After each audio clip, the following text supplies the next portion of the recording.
আসেন, আপনি প্রভু লীলা কথা শোনান, আমরা যাজিত হব। জয় গুরু দাদা। জয় গুরু মা, জয় গুরু।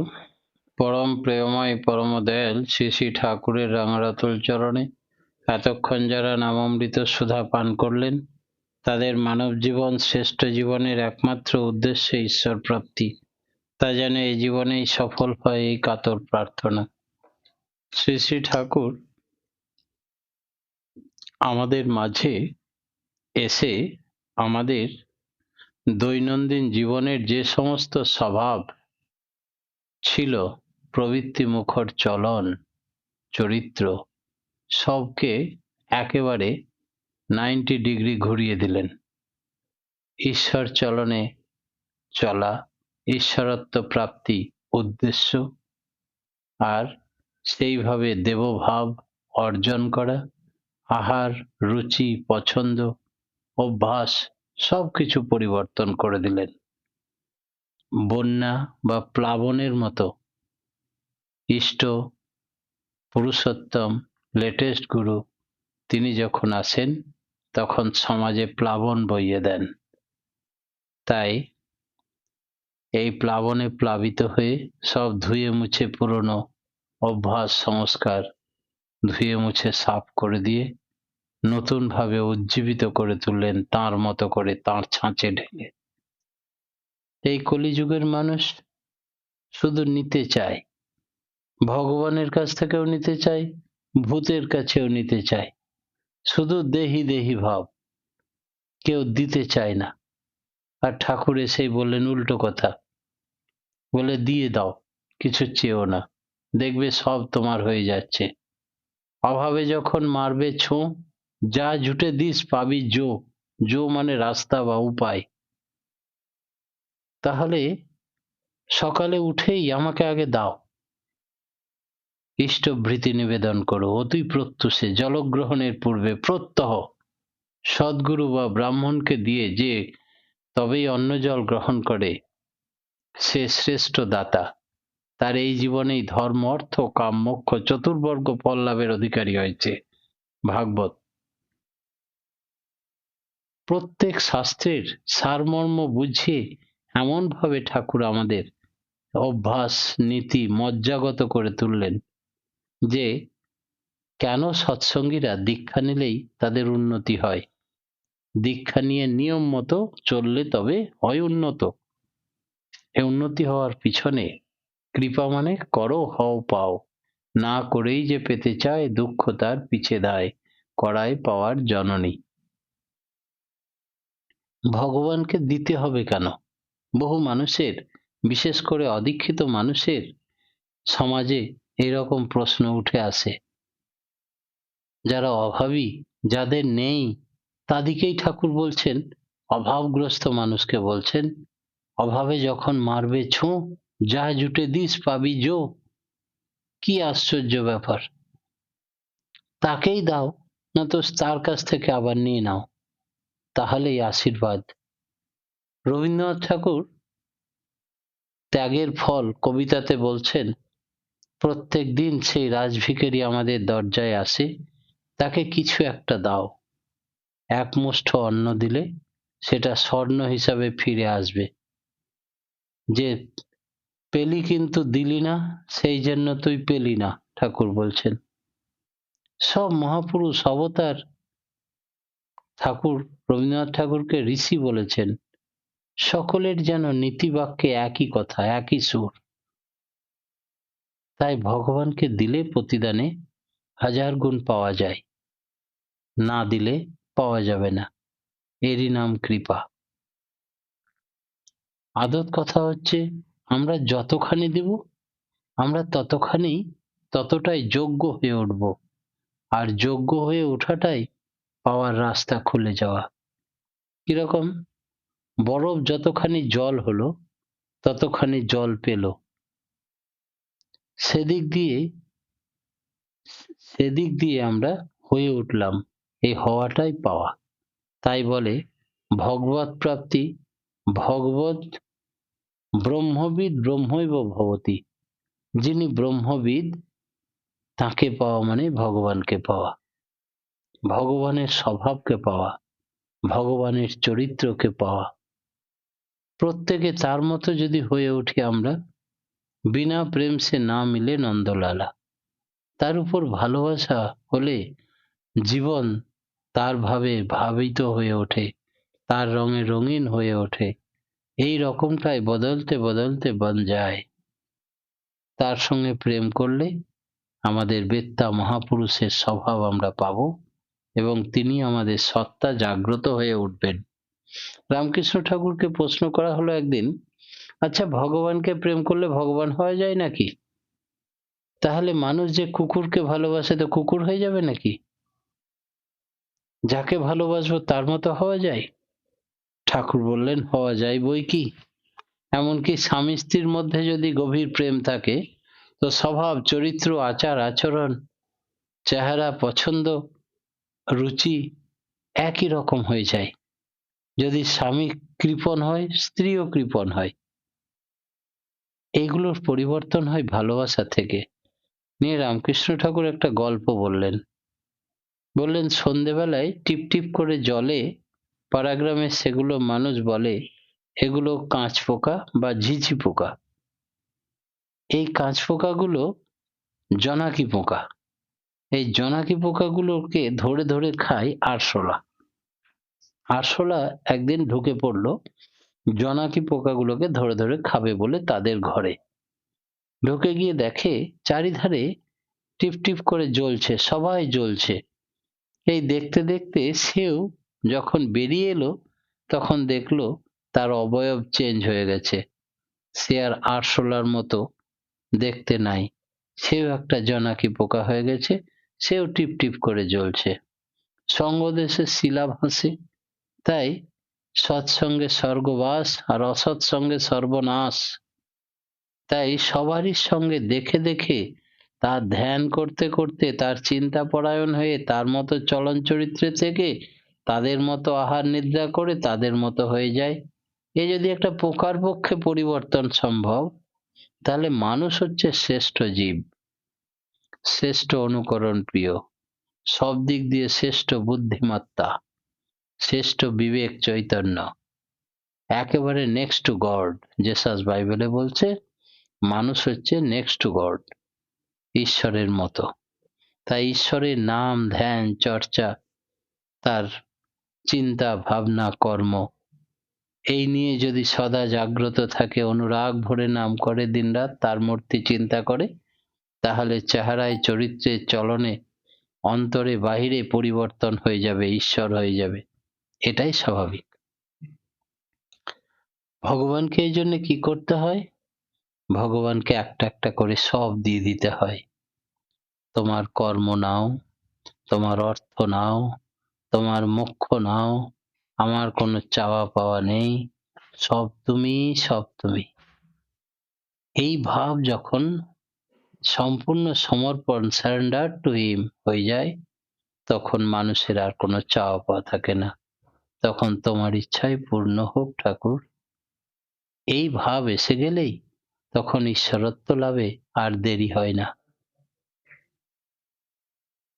মানুষ শুধু ক্ষুদ্র ক্ষুদ্র স্বার্থের কথা ভাবে। সবেমাত্র যারা দীক্ষা নিয়েছে বা দীক্ষা নেয়নি, এই সমস্ত মানুষ পিণ্ডি মনের অধিকারী বা সংকীর্ণ মনের অধিকারী।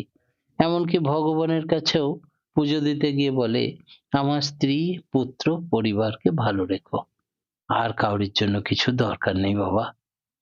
কিন্তু এই পিণ্ডি মন থেকে ব্রহ্মাণ্ডী মনে যখন প্রবেশ করে, সদ্গুরুর দীক্ষা হয়, তখন বলে আমার পাড়া প্রতিবেশী, পরিচিত আত্মীয় স্বজন, অদীক্ষিত দীক্ষিত সব মানুষের কল্যাণ করো ঠাকুর, সবাইকে ভালো রেখো।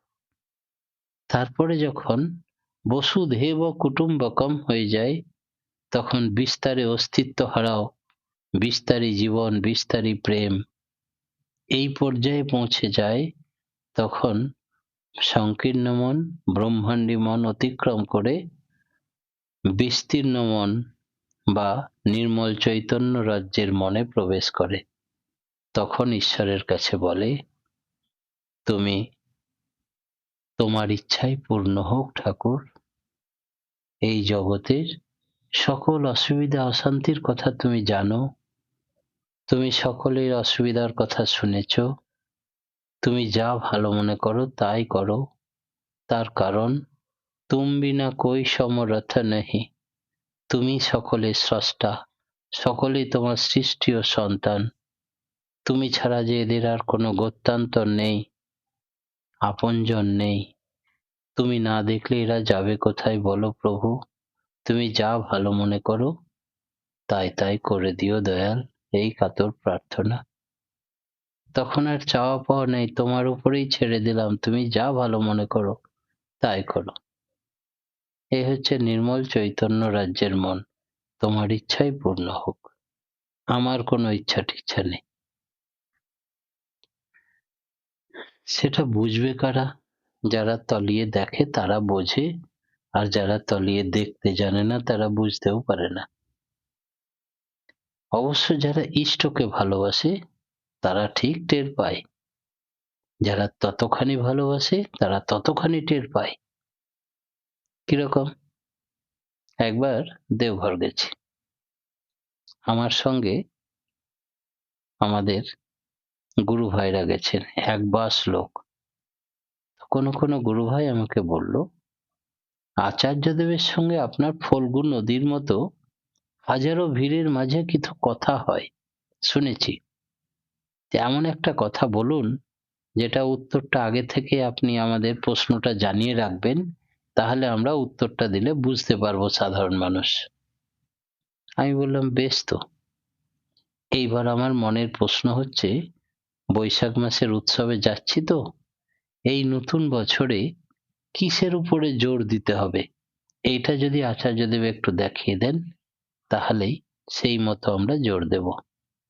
সঙ্গে সঙ্গে পূজ্যপাদ দাদা আচার্য রূপে বসে আছেন, বিশাল লম্বা লাইন, আমরা সবাই হাতে প্রণামী নিয়ে লাইন দিয়ে দিয়ে একে একে প্রণাম করছি।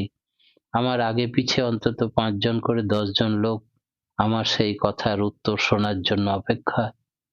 যখন আমার পালা এলো প্রণামী দিয়ে প্রণাম করছি, তখন করজোরে বললাম, হে প্রভু, এই নতুন বছরে আমরা কিসের উপরে জোর দেব যদি আপনি একটু দেখিয়ে দেন। উনি ভক্তদের সঙ্গে কথা বলছিলেন, মুহূর্তের মধ্যে সব কথা বন্ধ করে দিয়ে মেরুদণ্ড সোজা করে পদ্মাসনে বসে ধ্যান করতে লাগলেন, চোখ বন্ধ করে দিয়ে। ধ্যান করার পরে জাস্ট কয়েক সেকেন্ড ধ্যান করে তারপরে আমার ধারে তাকিয়ে মাথা নাড়িয়ে বললেন, বোঝা গেল? লাগবে। সবাই চমকে উঠল, হতবাক। কোনো প্রশ্ন করতে হয়নি আপনাকে, এত লোকের ভিড়, এত দূর থেকে আপনি প্রণামী দিয়ে মনে মনে প্রার্থনা জানালেন, আর তিনি উত্তরটা দিলেন, আমরা সবাই বুঝতে পারলাম যেহেতু প্রশ্নটা আপনি আগে থেকে বলে রেখেছিলেন। শরৎ সাহাদা এসপিআর ছিলেন তাদের মধ্যে একজন, তিনি বললেন, সবাই বুঝতে পারলেন ভক্তের আর ভগবানের মধ্যে কি করে হাজারো ভিড়ে কথা হয়?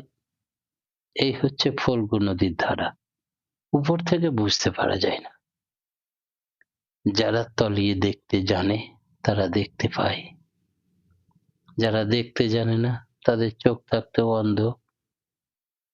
আসলে নিজের চোখে দেখে না, অপরের চোখে দেখে, নিজের কানে শোনে না, অপরের কানে শোনে। আর এই শুনেই বা দেখেই লোকে তারিফ করে, বদনাম করে। ভক্তকে তাও তারিফ করারও দরকার হয় না, বদনাম করারও দরকার হয় না, সে নিজের গতিতে চলে। শ্রী শ্রী ঠাকুর সামনে মা কালী ভেসে ওঠেন, ওই মা কালী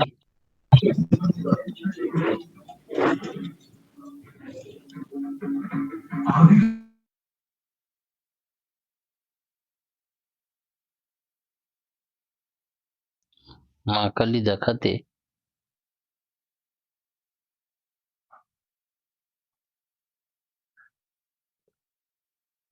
তিনি সিদ্ধ হয়ে ওঠেন বলে অনেকে মনে করেন।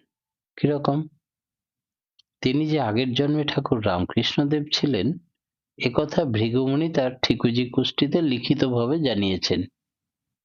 এবার তিনি একবার কলকাতা থেকে পদব্রজে দক্ষিণেশ্বর গেছেন ঠাকুর অনুকূলচন্দ্র। গিয়ে দেখছেন যে দক্ষিণেশ্বরে মা কালীর প্রসাদ বিতরণ হচ্ছে। খুব খিদেও পেয়েছে। লাইনে দাঁড়ালেন তিনি সাধারণ মানুষের মতো। হাত পাতলেন যখন, তখনই পুরোহিত মশাই বললেন, প্রসাদ শেষ হয়ে গেছে, আর নেই। খুব রাগ হলো, খুব দুঃখ হলো। এই নাকি ভৃগুমুনি বলেছিল আমি রামকৃষ্ণদেব ছিলাম, তাই এত খিদে পেয়েছে, আর মা আমার বেলায় প্রসাদ শেষ করে দিলি।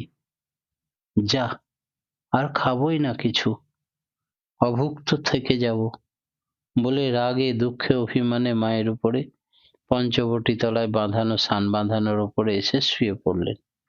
গ্রীষ্মকাল, ফুরফুরে বাতাস, ঘুমিয়ে পড়েছেন, ক্লান্ত শরীর।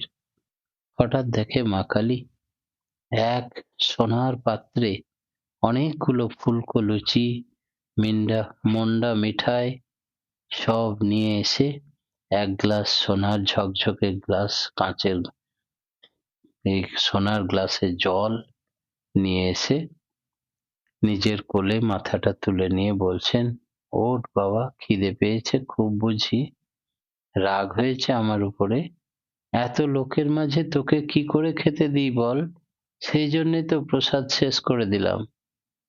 আমি তোকে একান্তে নিরিবিলিতে পেট ভরে খাওয়াবো বলে। বলে ঠাকুর উঠে বসলেন। মা কালী সব খাওয়ালেন, একবারে ফুলকো লুচি, এক প্লেট, সব খাওয়া শেষ হলো। জল খেলেন, তারপরে মা কালীকে প্রণাম করলেন। কেমন আছে না আছে, মা তুই কেমন আছিস, বহুদিন দেখা নেই, তোর সাক্ষাৎ নেই। বলে আমি ভালো আছি, তুই ভালো আছিস তো? বলে হ্যাঁ ভালো আছি। ভাব বিনিময় হওয়ার পরে তারপরে দেখলেন বেশ পেটটা ভরে গেছে। আবার হেঁটে হেঁটে দক্ষিণেশ্বর থেকে চলে এলেন কলকাতায়।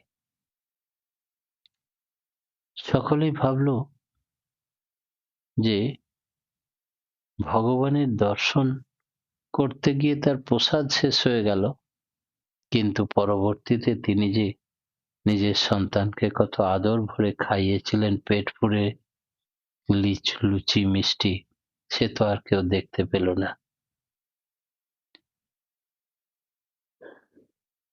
প্রত্যেকেই যা নিয়ে ভাবগ্রস্ত থাকে তার থেকে তার সন্দেহ নিরাকরণ হয়।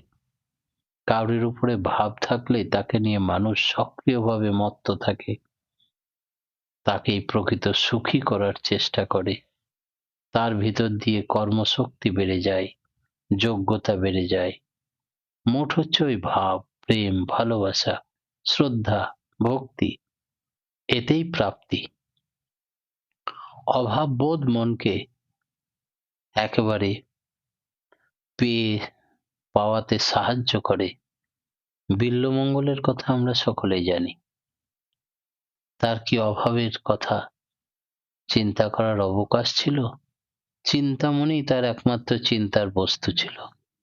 মড়াকে কাঠ ভাবছে, সাপকে দড়ি ভাবছে, পিতৃ শ্রাদ্ধ সারতে না সারতে গোটা দিনের পরে নদীতে সাঁতার দিয়ে চিন্তামণির সন্ধানে। অনেক জায়গায় দেখা যায় স্ত্রীর প্রতি ভাব নেই, শুধু কাম আছে। বাড়ি এসে বসে, ছুক করে বউয়ের পাশে ঘুরছে, বউয়ের তরকারি কেটে দিচ্ছে, উনুন ধরিয়ে দিচ্ছে, ছেলের গু ফেলছে, কুত্তাটাকেও স্নান করিয়ে দিচ্ছে, বউ যা যা ভালোবাসে তাই তাই করছে। এটা কিন্তু পৌরুষত্বের লক্ষণ নয়, না প্রেমের লক্ষণ। তাতে সেও সুখ পাচ্ছে, বউ সুখ পাচ্ছে। স্বামী স্ত্রী দেখতে হয় কৃতি পুরুষ। স্ত্রীর উপর সত্যিকারের ভাব ভালোবাসা গজালে পুরুষের ভিতরে একটা জেল্লা ফুটে ওঠে, ব্যক্তিত্বও থাকে, প্রেমও থাকে। কিরকম? শ্রী শ্রী ঠাকুর প্রত্যেকবারে তিনি অবতার রূপে যখন এসেছিলেন, তখন তার স্ত্রীকে যেভাবে সম্মান দিতে পারেননি বিভিন্ন কারণে, পরিবেশ, প্রজাবাৎসল্য, বিভিন্ন কারণে সেই মনের একটা অতৃপ্তি ছিল। এবার তিনি শেষ অবতার, এমনকি 10,000 বছর আর আসার প্রয়োজন হবে না, তাই কিছু অপূরণ রাখলেন না। লাস্টে সারদা মাকে বলেই ফেললেন, প্রকট হয়ে দেখা দিয়ে মৃত্যুর পরেও, ভেঙনা হাতের শাখা আসিব আবার, পুরাইব মনস্কাম তব। জন্ম নেব দরিদ্র ব্রাহ্মণ পরিবারে, 2 বছর 2 মাস পরে ঈশান কোণে সারদা পুঁথি। সারদা মা তাই শুনে দেখে দর্শন পেয়ে বহুদিন বিধবা হওয়ার পরেও শাখা সিঁদুর পরতেন। এবার তিনি তার মনস্কামনা পূর্ণ করলেন, সন্তানাদি হলো। এত প্রেম, ভক্তি, ভালোবাসা, স্ত্রীর প্রতি অনুরাগ। সামনে ঘরে থাকতেন বড় মা, সামনাসামনি ঘরে থাকতেন শ্রী ঠাকুর। রাত্রি হয়েছে বড় বউ, আমি শুয়ে পড়বো? বড় বউ বললেন, হ্যাঁ এবার শুয়ে পড়ো। তখন শুয়ে পড়লেন। অনেকে দেখে হয়তো ভাববেন ঠাকুর খুব স্ত্রৈণত, শোবেন কিনা সেটাও জিজ্ঞেস করছেন। বললেন, না, সম্মান কিভাবে দিতে হয় একে অপরকে তিনি লোকশিক্ষক। তিনি এবার দেখালেন, সব জীবনের সব খাঁকতি পূরণ করতে এসেছেন। জন্মদিন, বড় মা আদর যত্ন করে বহু ব্যঞ্জন রান্না করে খাওয়াচ্ছেন। চাল ভাজতে ভুলে গেছে হুড়োহুড়িতে, চালে কাঁকড় থেকে গেছে। ঠাকুর খেতে খেতে কাঁকড় পেয়েছেন দাঁতে।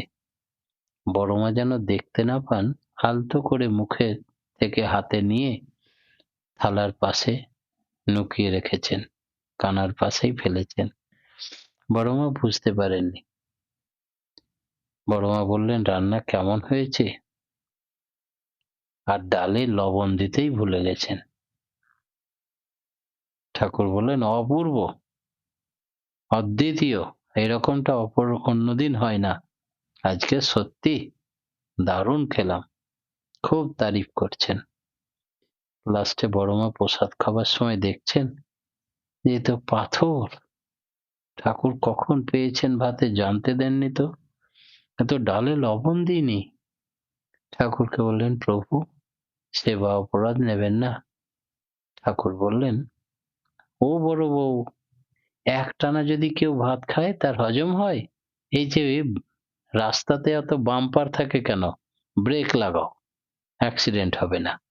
এই ভাত খেতে খেতে যদি ধীরে ব্রেক লাগানো যায় তাহলে হজম হয়। তুমি তো ব্রেক লাগিয়ে দিয়েছো, তবেই তো ধীরে ধীরে খেলাম।